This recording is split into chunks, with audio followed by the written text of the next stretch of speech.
Voilà, bien-aimés, une fois de plus, nous bénissons le nom de notre Seigneur Jésus qui nous accorde encore de nous réunir ce soir, cet après-midi, pour élever son nom, pour le louer, pour l'adorer. Lui qui est digne d'être loué et digne d'être adoré. Donc, je disais que nous allons prendre une portion des Écritures. Nous sommes dans 2 Samuel, le chapitre 12 dont nous avons lu la première partie hier. Frère Eloge, nous allons prendre à partir du verset 15 et nous lirons jusqu'au verset 23.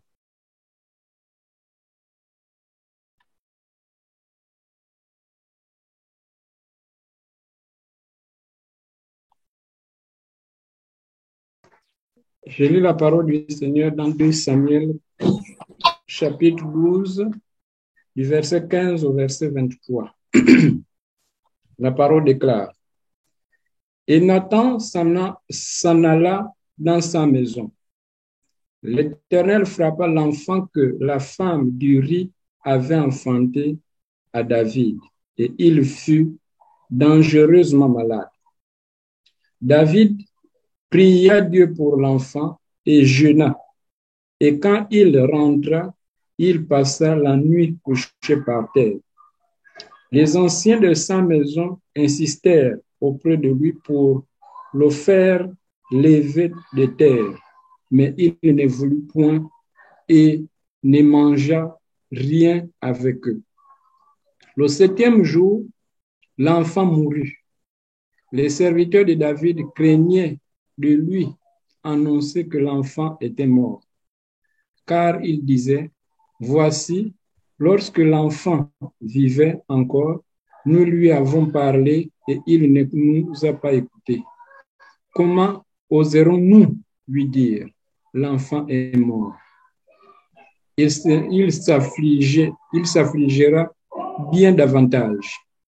David aperçut que ses serviteurs parlaient tout bas entre eux et il comprit que l'enfant était mort.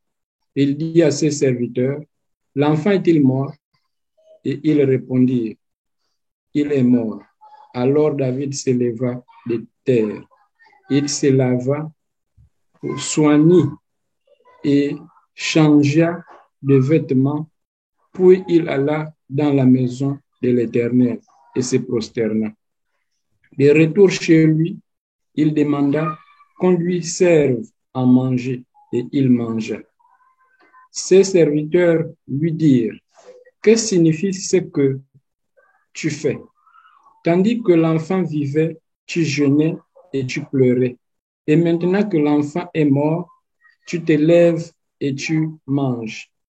Il répondit: Lorsque l'enfant vivait encore, je jeûnais et je pleurais, car je disais: Qui sait si l'Éternel n'aura pas pitié de moi et si l'enfant ne vivra pas?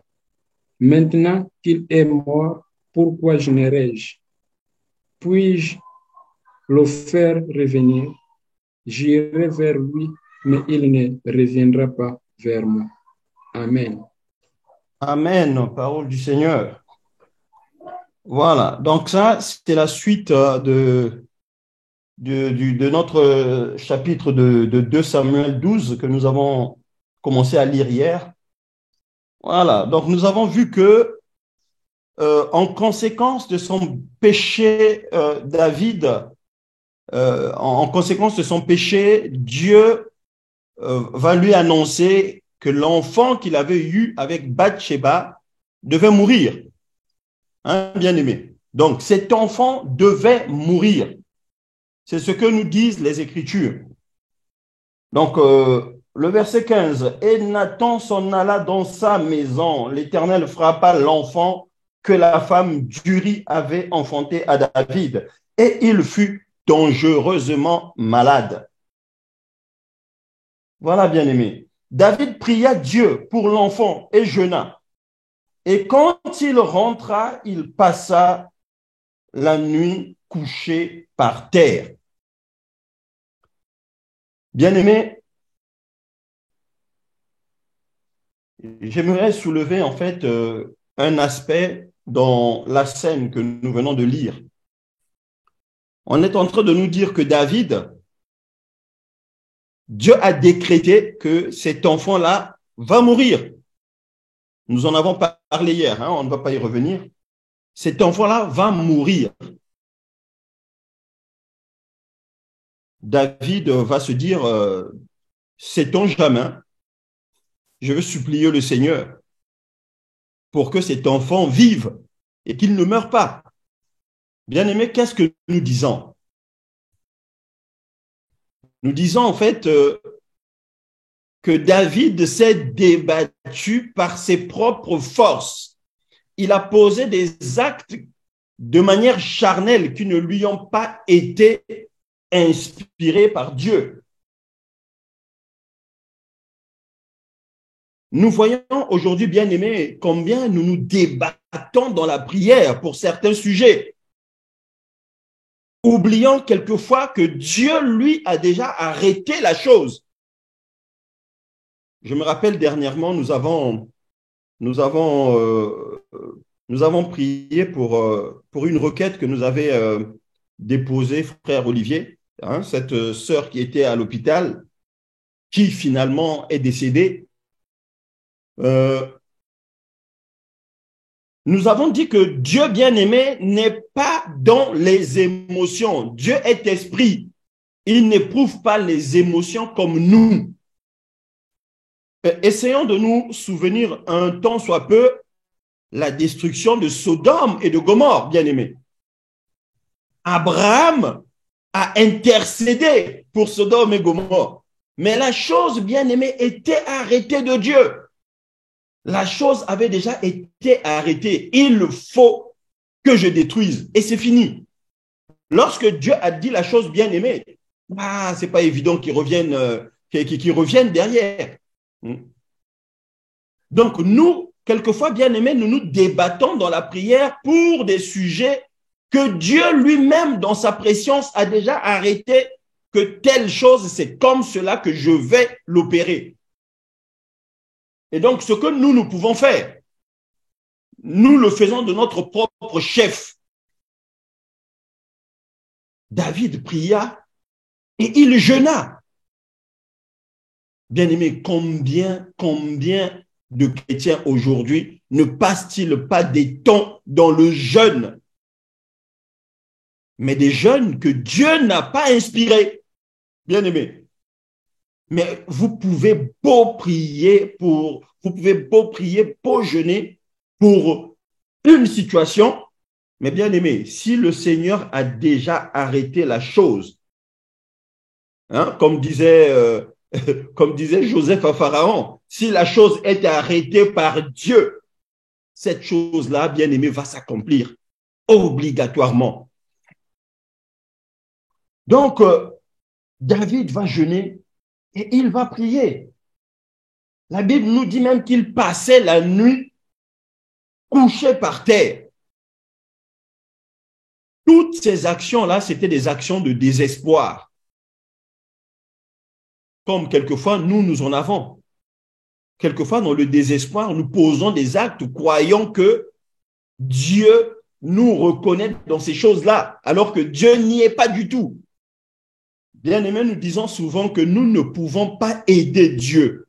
On ne peut pas donner un petit coup de main au Seigneur. Ce n'est pas possible. La Bible nous dit dans Ésaïe que nos pensées ne sont pas ses pensées et nos voix ne sont pas ses voix.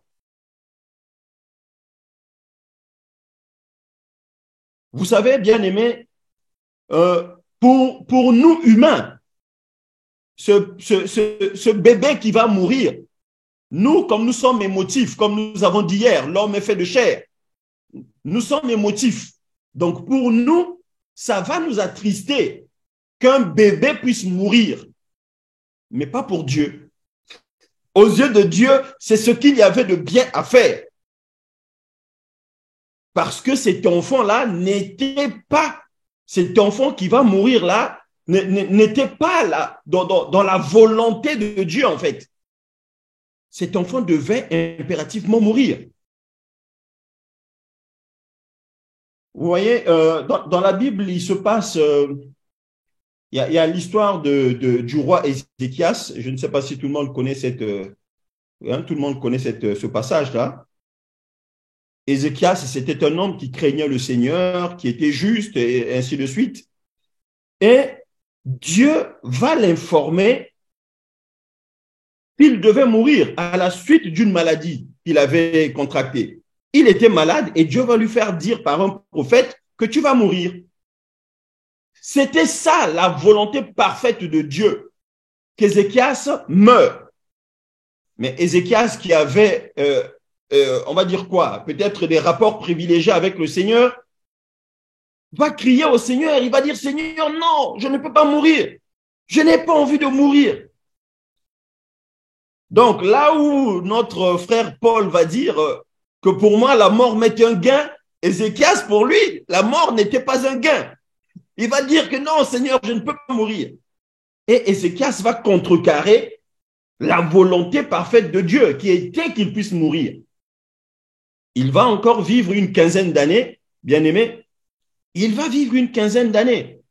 Mais la Bible va nous dire que dans la quinzaine d'années qu'il va vivre, Ézéchias va donner naissance à un enfant qui va déplaire au Seigneur, qui va déplaire à l'Éternel.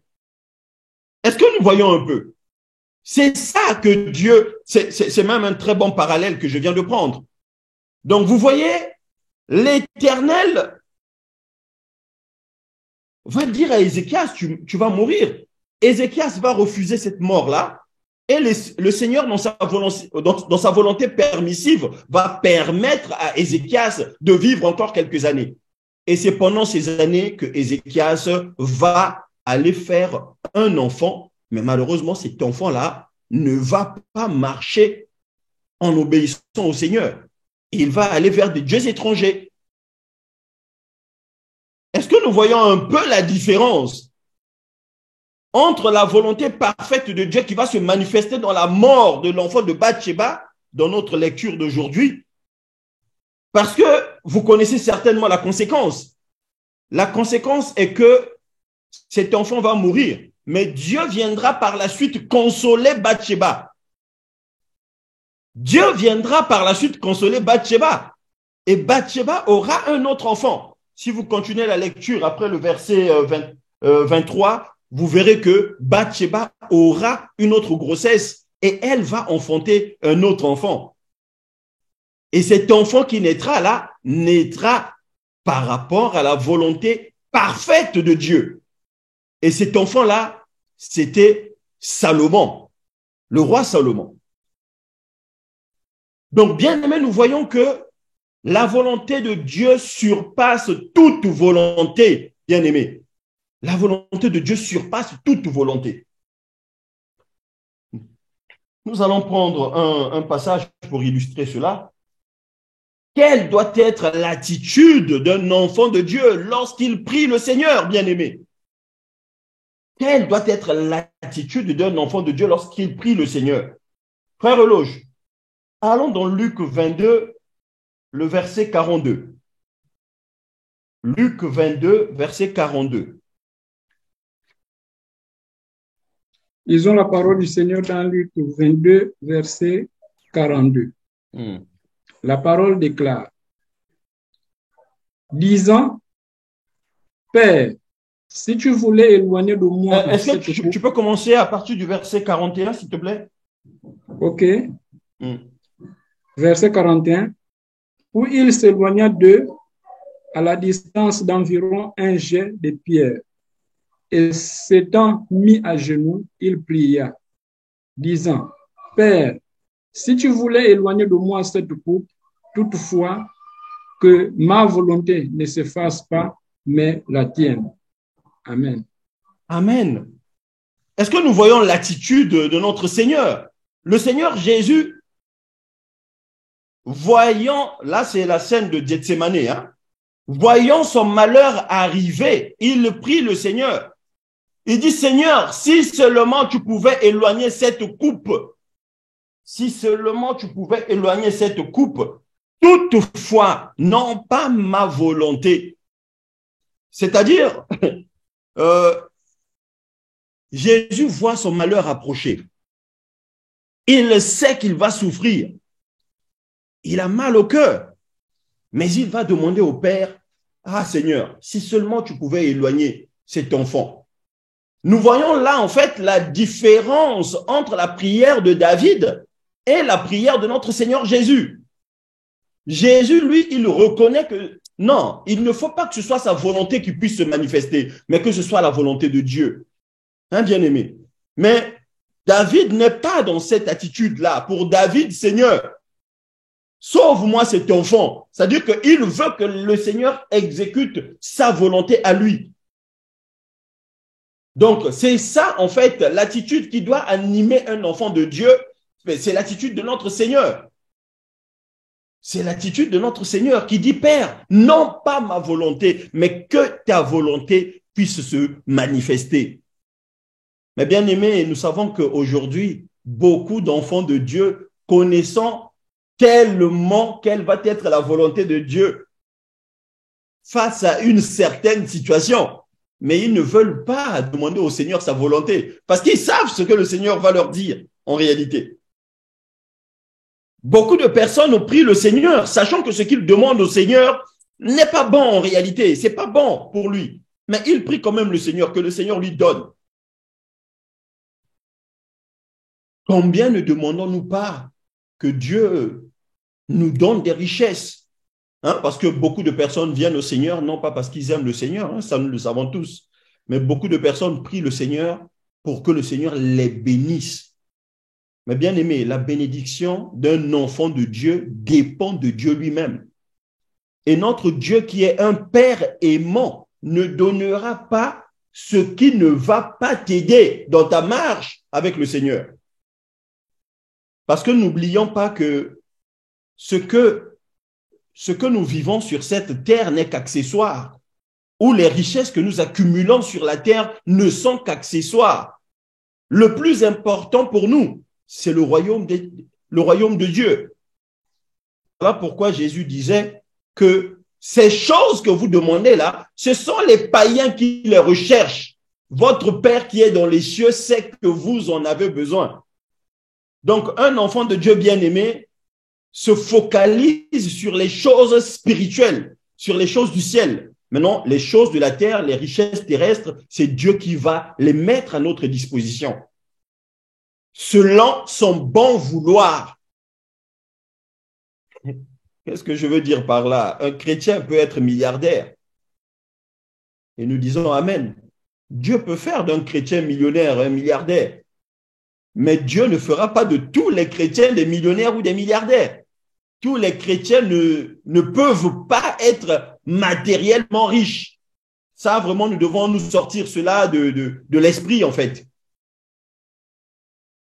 Nous devons nous sortir cela de l'esprit parce que Dieu sait qu'est-ce que je dois donner à tel enfant, qu'est-ce que je dois donner à tel autre, qu'est-ce qui peut être bon pour tel enfant qui ne le sera pas pour tel autre. Voilà pourquoi nous disons souvent que dans notre marche chrétienne, travaillons à notre maturité. Il faut que nous travaillions à notre maturité, à grandir dans la foi. Parce que certaines bénédictions ne peuvent dépendre que de notre maturité spirituelle. Si nous ne sommes pas matures spirituellement, Dieu ne peut pas nous confier certaines responsabilités. Vous savez, entre guillemets, pour un enfant de Dieu, même être riche, c'est une responsabilité que Dieu lui donne. Parce que la richesse d'un enfant de Dieu doit contribuer au royaume de Dieu. La richesse d'un enfant de Dieu doit contribuer au royaume de Dieu. Donc, nous disons que un enfant de Dieu doit privilégier la volonté de Dieu au détriment de sa propre volonté. Ne suivons pas ici l'exemple de David qui prie pour que Dieu fasse ce que lui espère bon pour lui. Mais pourtant, nous disons que la volonté de Dieu surpassait celle de David. Bien-aimé, aujourd'hui, tu demandes du travail à Dieu et Dieu ne t'en donne pas. Ah, il y en a beaucoup. J'ai déjà eu ces témoignages-là. Ah, frère, j'ai déposé beaucoup de CV, on ne m'appelle pas. Ou je suis allé passer les entretiens là-bas, ils ne m'ont pas rappelé. Et ça semble t'attrister, bien-aimé. Hein? Ces choses-là semblent t'attrister. Mais en réalité, un enfant de Dieu, c'est celui qui dit, Père, que ta volonté se fasse. Non pas ma volonté, mais que ta volonté se fasse.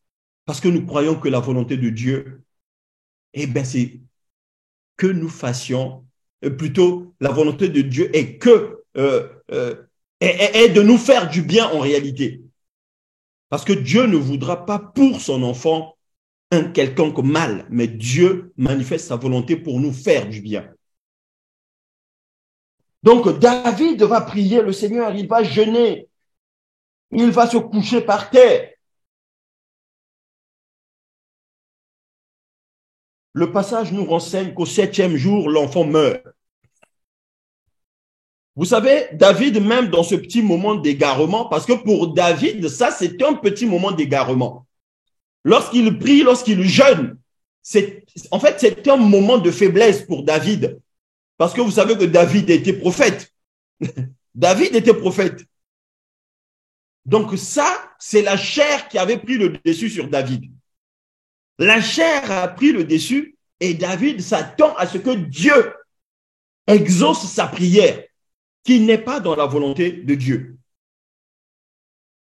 David jeûne, il se couche par terre, il fait telle chose pour essayer d'attirer la compassion de Dieu. Mais Dieu avait déjà arrêté la chose. Mais lorsqu'il va s'apercevoir que l'enfant était finalement mort, en réalité, bien aimé, David va réaliser que la volonté de Dieu vient de s'accomplir. Alléluia.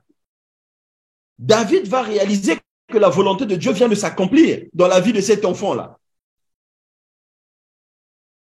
Et là, ce que David fait et que ses serviteurs ne comprennent pas, c'est que dès qu'on l'informe que l'enfant est mort, David se lève et il va se nettoyer.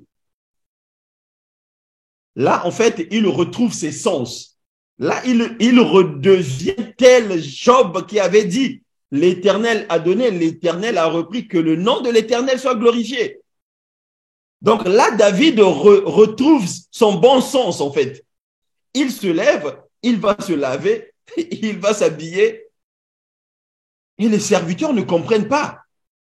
Mais David, lui, il comprend ce qui vient de se passer. En réalité, David réalise que la volonté de Dieu vient de s'accomplir. Et donc, il n'y a plus rien à faire. C'est fini. Les serviteurs qui n'avaient pas la même maturité que lui vont lui dire, mais on ne comprend pas. Lorsque l'enfant était malade, tu étais en train de te morfondre, tu pleurais, tu jeûnais, tout ça. Maintenant qu'on t'informe que l'enfant est mort, au lieu que ta tristesse augmente, mais ta tristesse disparaît, se dissipe. Maintenant que l'enfant est décédé, ta tristesse s'en est allée. On ne comprend pas, mais ça veut dire quoi? Mais c'est là la maturité spirituelle, justement. Parce que David, là, il retrouve son bon sens. Il reconnaît que j'ai tenté quelque chose, mais la volonté de Dieu est plus forte que ma volonté. La volonté de Dieu est plus forte que ma volonté et l'enfant est parti. Donc, bien aimé, saisissons que David avait prié par des moments de faiblesse. C'était une faiblesse pour lui. C'était de la tristesse. Mais il avait un cœur chargé, bien aimé.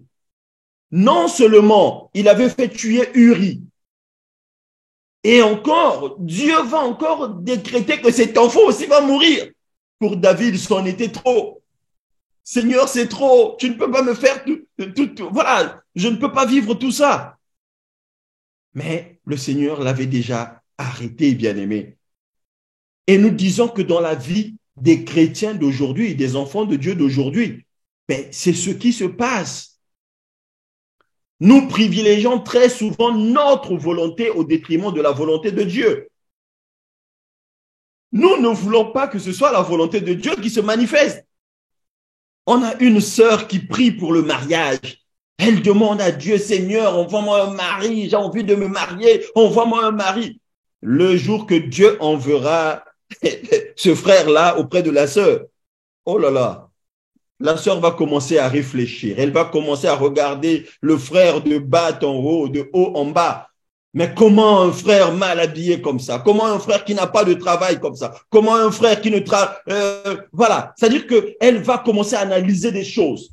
Mais Dieu vient d'exaucer sa prière. Dieu vient de répondre à sa prière. Mais elle va se dire que non, c'est pas possible que Dieu puisse me donner un tel mari. Ce n'est pas possible. Ce n'est pas possible. Et la sœur va continuer ses jeûnes, sachant que ces jeûnes-là n'ont plus d'impact à l'égard de la volonté de Dieu. Donc, beaucoup de personnes aujourd'hui prient non pas pour que la volonté de Dieu puisse se manifester, mais pour que Dieu puisse manifester leur propre volonté. Vous ne savez pas prier, c'est ce que nous dit un verset dans la Bible. Vous priez afin de satisfaire vos passions. Oui, le chrétien d'aujourd'hui prie pour satisfaire ses passions. Nous ne prions pas pour que Dieu fasse sa volonté. Vous savez, bien aimé, pour discerner la volonté de Dieu dans ta vie, il te faut une certaine maturité. Il te faut une certaine maturité. Il te faut une certaine maturité. Si tu n'as pas de maturité, mais tu vas réfuter les réponses de Dieu. Tu diras que non, ça c'est pas Dieu. C'est pas Dieu qui vient de répondre à ma prière. C'est pas Dieu. Or, au fond, eh bien, c'est Dieu qui a répondu à ta prière. C'est Dieu qui a répondu à ta prière, bien-aimé.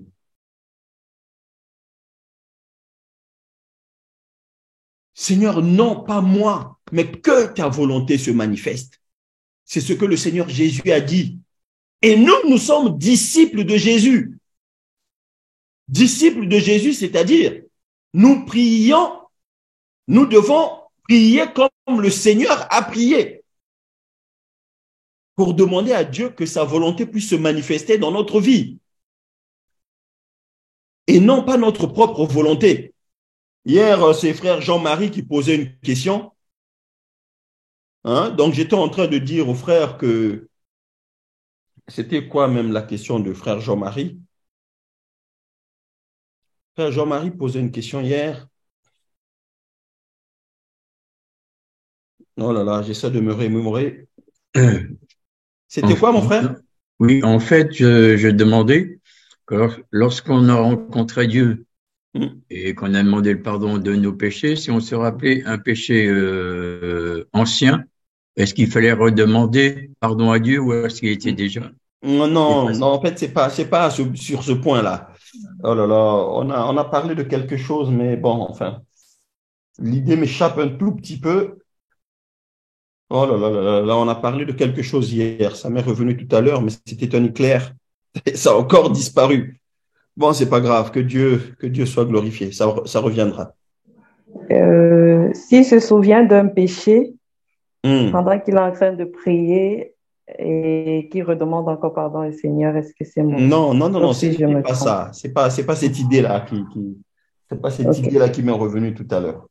C'est pas cette idée-là. Mais c'est pas grave. C'est pas grave, bien aimé. Alors, oui, je peux vous aider. Oui, ma sœur. Oui, je crois que c'était par rapport à si il a un péché et qu'il a oublié. Il oublie un péché. Et est-ce que le Saint-Esprit, je crois que vous avez dit que le Saint-Esprit, c'est des péchés qu'on a gardés et qu'on oublie voilà. Gloire à Jésus. Merci, ma sœur. Merci. Oui, effectivement, ça m'est revenu. Donc, je disais hier, effectivement, à Papa Belvaux, que le Saint-Esprit lui-même intercède pour nous. Le Saint-Esprit intercède pour nous parce que nous ne savons pas toujours ce qu'il nous convient de demander dans nos prières. Hein, bien-aimé? C'est-à-dire, nous devons apprendre à prier comme le Seigneur. Le Seigneur a prié, il a fait une prière, mais après, il s'est ressaisi. Nous disons que le Seigneur Jésus prie par un moment de faiblesse, mais après, il se ressaisit en demandant au Seigneur, Père, non pas ma volonté, mais que ta volonté se fasse. Et la volonté de Dieu était que son fils aille à la croix. Est-ce que vous voyez un peu, bien-aimé? Parce que si vous et moi vivions à l'époque de Jésus et qu'on savait les souffrances qu'il allait endurer, on n'aurait pas voulu que Jésus aille à la croix. Vous êtes d'accord ou pas?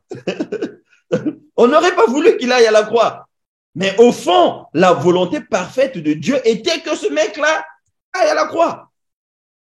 Et c'est parce qu'il est allé à la croix que nous, aujourd'hui, nous sommes sauvés. Que ta volonté se fasse, non pas la mienne, mais ta volonté. Et donc, je disais, bien-aimé, apprenons. Moi j'aime bien cette prière du Seigneur. Oh Père, si seulement tu pouvais éloigner cette coupe de moi. Toutefois, donc toutefois là, il se ressaisit. Non pas moi, mais que ta volonté à toi se fasse. Bien-aimé, apprenez à prier. Apprenez à prier comme Jésus avait prié, bien-aimé. Apprenez à prier comme Jésus avait prié. Oh, cette prière-là était puissante, elle était forte. Si nous apprenons à prier, à dire dans nos prières que Seigneur, que ce ne soit pas ma volonté qui se fasse, mais que ce soit ta volonté. Oh, bien-aimé, qu'est-ce qu'on sera bien? Qu'est-ce qu'on sera béni par le Seigneur? Qu'est-ce qu'on sera béni par le Seigneur? Nous ne savons pas toujours ce qu'il nous convient de demander dans nos prières. N'oubliez pas que l'homme est fait de chair et que même dans notre adoration, la chair peut vouloir venir interférer. Et cela peut nous sortir un tant soit peu de la trajectoire du Seigneur. Voilà pourquoi nous devons recadrer les choses. Seigneur, manifeste ta volonté dans ma vie. Manifeste ta volonté dans ma vie, Seigneur. Non pas comme moi je veux, mais comme toi tu veux. Un enfant de Dieu doit apprendre à taire les émotions pour que son esprit prenne le dessus. Bien-aimé, la Bible va dire, marchez selon l'esprit et vous n'accomplirez pas les désirs de la chair. Les désirs de la chair, c'est ce qui nous pousse à satisfaire les convoitises de notre chair, bien-aimé. Les désirs de la chair, c'est ce qui nous pousse à satisfaire les convoitises de la chair.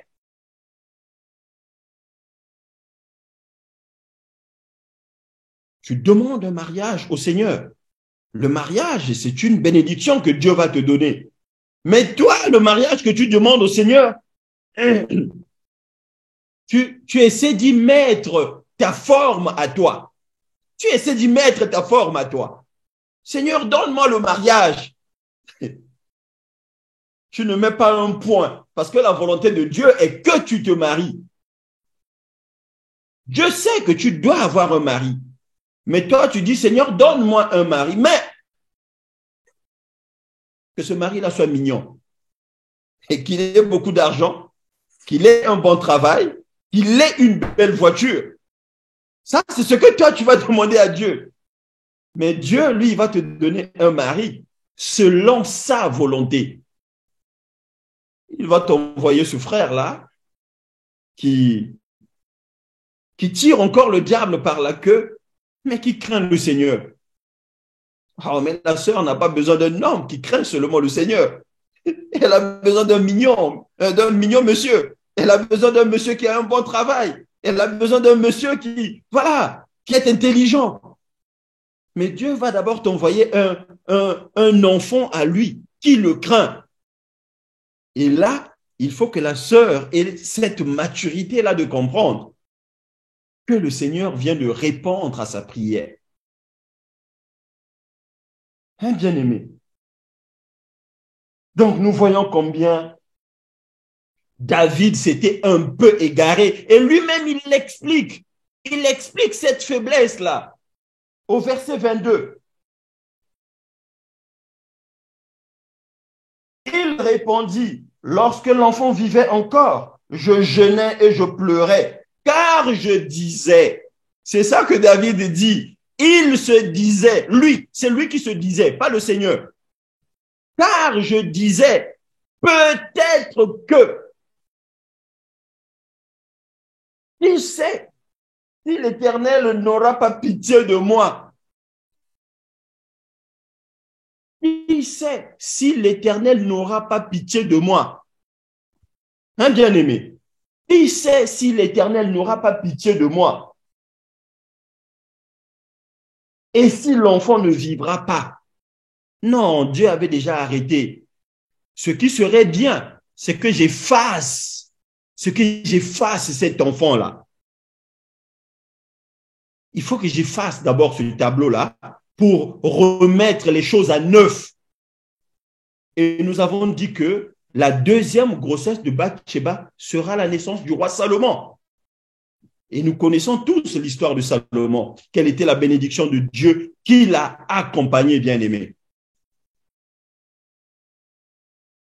Est-ce que vous voyez un tout petit peu ce que le Seigneur fait dans la vie de ses enfants? Ce que le Seigneur fait dans la vie de ses enfants. Tu demandes un travail au Seigneur. Dieu te donne un travail, mais pas comme toi tu as voulu. Je discutais avec quelqu'un dernièrement qui me disait, « Ah non, j'ai trouvé un travail, mais c'est pas bien payé. » Oh, j'ai dit, mais tu cherchais un travail. Et maintenant que Dieu te donne un travail, la première chose que tu trouves à dire, c'est que c'est pas bien payé. Est-ce que tu sais ce que Dieu te réserve dans cette entreprise-là, une fois que tu seras dedans? Un bien-aimé, c'est comme ça que Dieu travaille. C'est-à-dire qu'il répond à la prière selon sa volonté, pas comme toi tu veux. Toi, tu veux avoir un travail payé 5 000 $ déjà dès le départ. Non, Dieu, lui, il peut ne pas opérer comme toi tu opères. Mais regardons d'où viennent nos aînés dans la foi, les Joseph. Joseph, quand les frères l'ont vendu, ils ne pouvaient pas s'imaginer qu'il deviendra ce qu'il est devenu. Lorsqu'il passe par la case prison, personne ne pouvait imaginer ce que Joseph deviendra. Mais pourtant, Joseph a marché au pas de l'Éternel. Il a marché en suivant les pas de l'Éternel. C'est-à-dire que la marche de Joseph, c'est comme si tu priais et tu disais, Seigneur, guide mes pas. Et Dieu a guidé les pas de Joseph jusqu'à ce qu'il devienne gouverneur en Égypte. C'est ça ce que Dieu peut faire dans la vie de ses enfants. C'est qu'il te conduit lui-même selon son bon vouloir. Toi, aie seulement la maturité de dire, Seigneur, je m'abandonne entre tes mains, guide mes pas. Non pas ma volonté, mais que ta volonté se fasse. Mais ce n'est pas que Dieu te donne un travail et la première des choses que tu trouves, au lieu de bénir le nom de l'Éternel, tu juges d'abord le salaire ou tu juges d'abord l'entreprise dans laquelle tu as trouvé le travail. Les enfants de Dieu, c'est comme ça que nous raisonnons. Nous voulons satisfaire nos convoitises. Parce que tu te dis, le travail doit m'assurer l'indépendance financière, le travail doit me donner une belle voiture, le travail doit me... Bien-aimé, la Bible dit, l'Éternel sait que vous en avez besoin. Ce qu'il attend de toi, c'est que tu cherches d'abord son royaume et sa justice. C'est que tu cherches d'abord. C'est ça la volonté de Dieu. Nous allons le voir. Frère Loge, Romains 12, le verset 2. Romains 12, verset 2.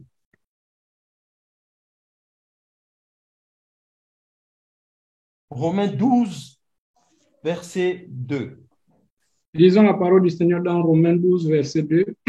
La parole déclare, ne vous conformez pas au siècle présent, mais soyez transformés par le renouvellement de l'intelligence, afin que vous discerniez quelle est la volonté de Dieu, ce qui est bon, agréable et parfait. Amen. Gloire à Jésus.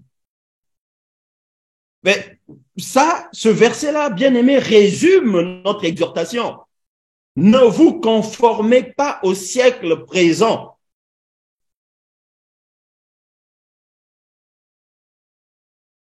Mais soyez transformés par le renouvellement de l'intelligence. En réalité, ce n'est rien d'autre que recevez le Saint-Esprit. Par le Saint-Esprit, grandissez spirituellement. Parce que celui qui n'est pas renouvelé, celui dont l'intelligence n'est pas renouvelée, c'est celui qui n'a pas l'Esprit Saint en réalité. Ce que l'apôtre Paul dit aux Romains ici, soyez transformés par le renouvellement de l'intelligence. Nous savons que ce qui transforme nos vies, c'est le Saint-Esprit. Ce n'est pas l'argent.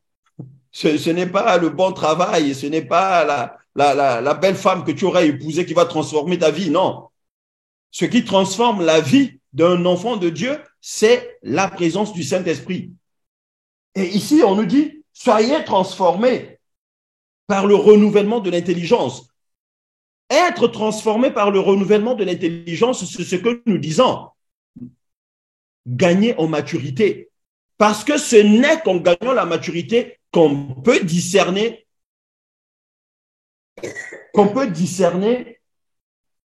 quelle est la volonté de Dieu à notre égard, bien-aimé. Si tu n'es pas mature spirituellement, il te sera difficile de discerner la volonté de Dieu.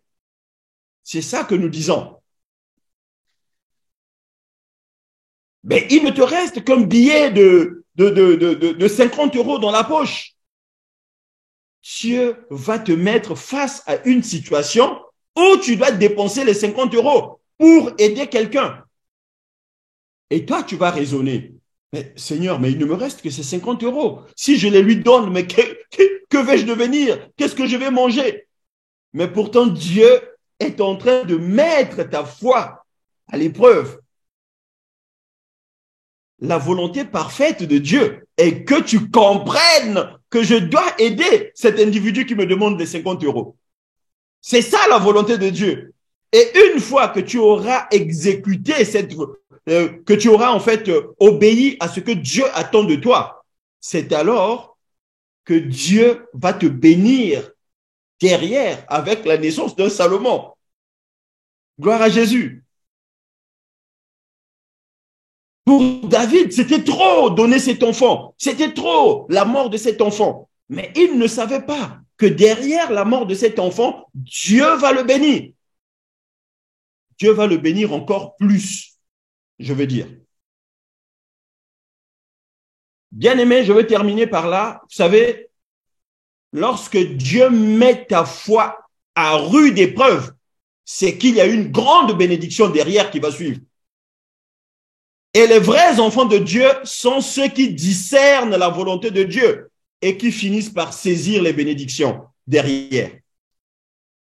Maintenant, il y a certains chrétiens, certains enfants de Dieu qui n'ont pas gagné cette maturité, qui n'ont pas gagné en maturité et finalement ne discernent pas. C'est ce que nous disons. Combien de sœurs ont raté le mariage simplement parce qu'elle a regardé des choses de manière charnelle. Elle n'a pas été transformée par un renouvellement de l'intelligence. Autrement, le Saint-Esprit ne s'est pas manifesté en elle pour qu'elle discerne ce que Dieu voulait qu'elle fasse. Combien de frères, combien de bien-aimés n'ont-ils pas raté une bénédiction de Dieu? Parce que Dieu lui envoie un travail. Mais lorsqu'il arrive dans ce travail-là, il commence à juger physiquement, charnellement, ce qui se présente à lui. Il dit, ah non, je ne veux pas travailler pour ce salaire-là. Non, c'est pas possible.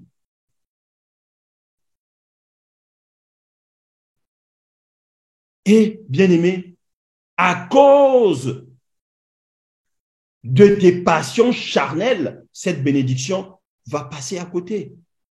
Parce que tu n'as pas discerné. Tu n'as pas discerné, bien-aimé. Vous savez, je vais m'adresser peut-être aux couples païens. Non, pas païens. Aux couples qui sont comment dire, qui sont venus, qui étaient païens, mais qui sont venus au Seigneur par la suite. On a souvent des sœurs, hein. Ça, c'est des cas que nous rencontrons très souvent. Une sœur qui était dans un couple non-croyant, la sœur s'est convertie. Et finalement, c'est-à-dire qu'elle n'a pas la patience d'emmener son conjoint au Seigneur. Elle commence à se dire, est-ce que ça vaut vraiment la peine? Moi, je suis devenue une chrétienne. Comment est-ce que Dieu veut que je continue avec ce mari païen-là? Il y a beaucoup de sœurs qui raisonnent comme ça. Est-ce que ça vaut vraiment la peine que je continue avec un tel mari?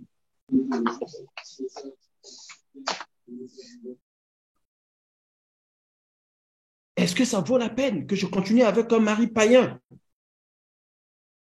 Mais bien aimé, quelquefois, si tu as réellement le Saint-Esprit, Dieu va te convaincre que c'est par toi que ton époux ou ton épouse viendra au Seigneur. Mais là, il faut être transformé par le renouvellement de l'intelligence pour discerner, bien aimé. Discerner ici, ça n'a rien à voir avec le charnel. C'est spirituel, ce dont on nous parle ici. Il faut être transformé. Et nous avons dit que ce qui nous transforme, c'est la présence du Saint-Esprit.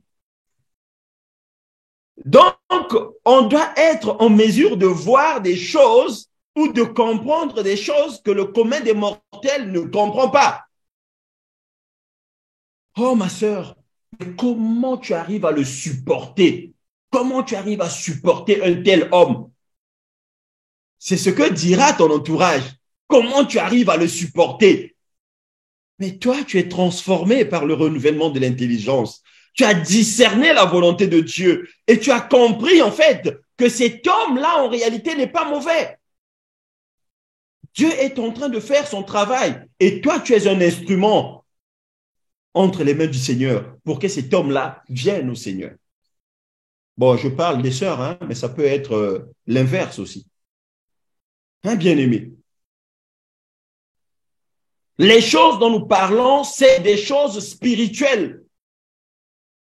David, la chair a pris le dessus. Il a fait, il a posé des actes charnels. Le jeûne de David ne lui avait pas été demandé par Dieu. Ses prières, Dieu n'en avait pas besoin. Il ne les écoutait même pas. Et c'est ce que nous disons. Aujourd'hui, combien de personnes jeûnent pour des choses terrestres afin de satisfaire leur convoitise charnelle? Il y a des chrétiens qui jeûnent pour trouver du boulot. Moi, je ne peux pas jeûner pour ça. Ça n'a rien à voir avec le royaume des cieux. Il y en a qui jeûnent pour trouver un mari. Ils jeûnent pour ça. La Bible dit, votre Père qui est dans les cieux sait que vous en avez besoin. Bien-aimé, vous savez que Dieu est présent dans les moindres détails de notre vie. Dieu sait que tu travailles loin. Dieu sait que tu as un travail qui se trouve loin. Continue seulement à obéir au Seigneur. Le Seigneur lui-même va t'inspirer pour que tu aies un permis de conduire. Il va t'inspirer pour que tu acquières une voiture. Et vous verrez que ces choses-là, vous ne les aurez pas demandées au Seigneur, mais les choses-là viendront d'elles-mêmes parce que le Seigneur sait que vous en avez besoin. C'est ça que nous disons, bien-aimés. Je répète, lorsque ta foi est mise à rude épreuve, ça veut dire que Dieu est en train de regarder quelle sera ta réaction. Il a prévu une récompense importante derrière cette épreuve-là.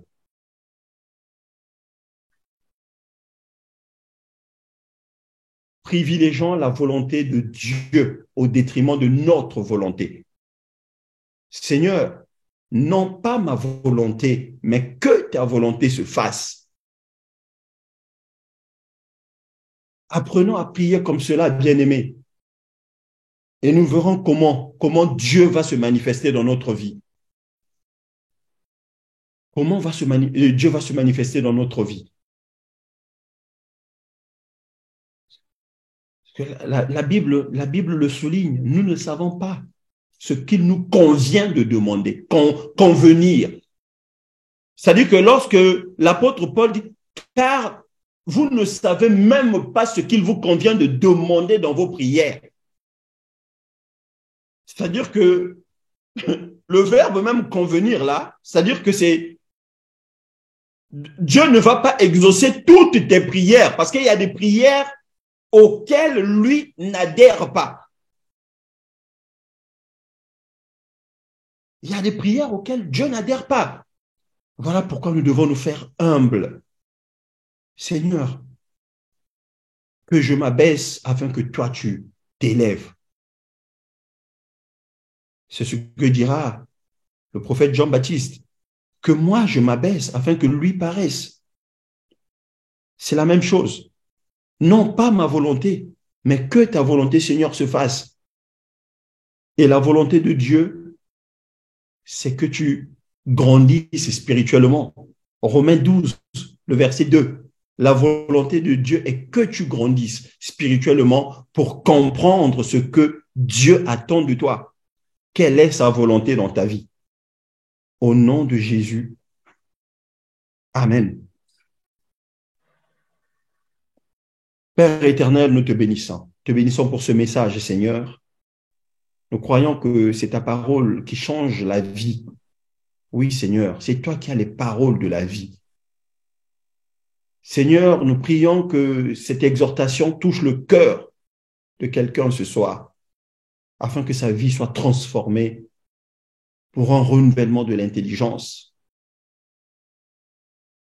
Seigneur, aide-nous, Père de gloire, à voir ta volonté au détriment de notre volonté. Oui, Seigneur, aide-nous à t'être agréable, parce que tes enfants qui te sont agréables, c'est ceux qui font ta volonté. Merci, Seigneur, pour l'œuvre à laquelle tu nous as appelés. Nous prions que tu continues de toucher les cœurs, parce que la moisson est grande, mais il y a peu d'ouvriers. Appelle des ouvriers, Seigneur, dans ta moisson. Fais fructifier ton œuvre, Seigneur, au nom puissant et glorieux de Jésus. Nous avons ainsi prié. Amen.